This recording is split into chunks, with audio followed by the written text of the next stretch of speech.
right, guys, now we are on the other side of that Morgan City seawall. You have the Atchafalaya River right behind me, and you can hear it, you can see it based off of my clothes covered in water. Those rain bands are coming through. The rain is definitely a lot heavier, and the wind is starting to pick up. Now, throughout the morning, usually we'd get a little bit of heavy rain, it'd lighten up, you get a little bit, but now you're even feeling and seeing the wind. Take a look at the river. You can see it.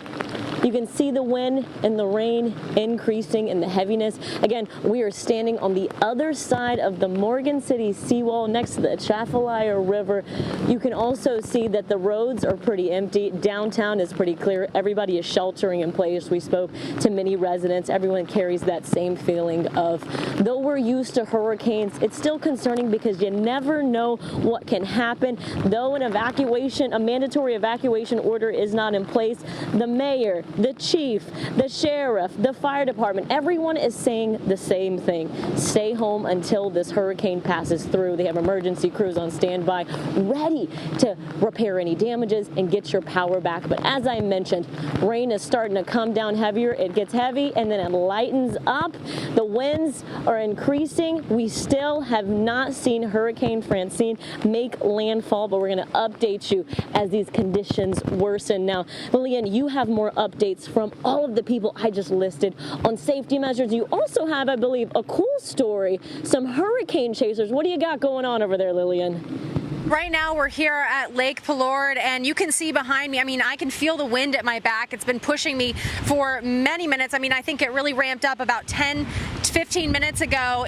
Water started to kind of brush up against the sidewall here at the lake. But I have a few friends of mine that I have met while we have been here.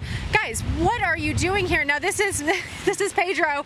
What are you here for? Yeah, I'm storm chasing. I'm from Orlando, Florida. It's something that we do. I'm a geoscience major, and we chase these hurricanes out in Florida, and we saw, you know, Francine making a beeline to Morgan City, Louisiana, so we decided to drive last night, and we're here. So you guys are out here storm chasing. Douglas, tell me what you have out here and what you're watching for. We can kind of walk over while we're going. Yeah, so this is a Kestrel weather meter 5500, and what this does is a sounding, and so what it does, it gets pressures, wind speeds, temperatures, and so we're just trying to get a reading right now of what the storm's doing. The eye is going to be coming ashore here real soon, and so we're hopefully going to get a good pressure reading, what the actual flight or floor level winds are. So that's what we're going to do, and then after this, we're going to, once the storm comes through, we're going to eventually get with Matt over at Emmanuel Baptist, and thanks to glory to God, we're going to help and serve with the community, try and pick up with disaster relief. We got a chainsaw in the car, and we're going to try to use whatever hands we got. So more than storm chasers, you are also wanting to help the community that you come to. Yeah, that's right. We want to do more. We don't want to just come and get information and go. We want to come in. We want to get our hands involved with the community. We know how much of an impact this is to communities, how hard it is for communities,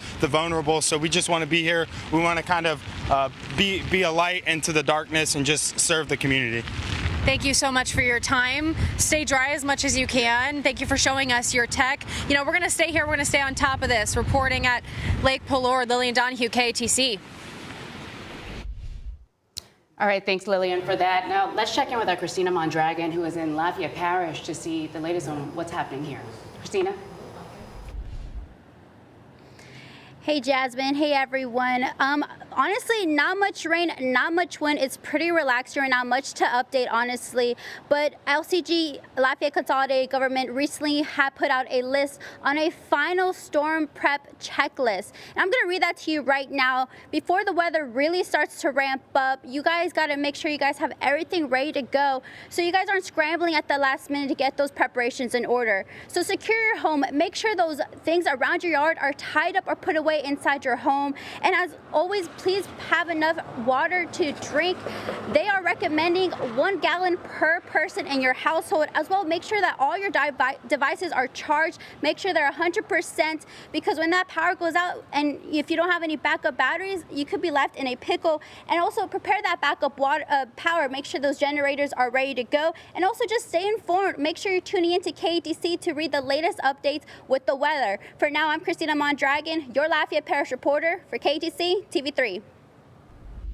All right, thanks, Christina. Well, right now we're taking a look at flights that were scheduled for departures ahead of Francine, which now, as you imagine, are impacted. Take a look at your screen.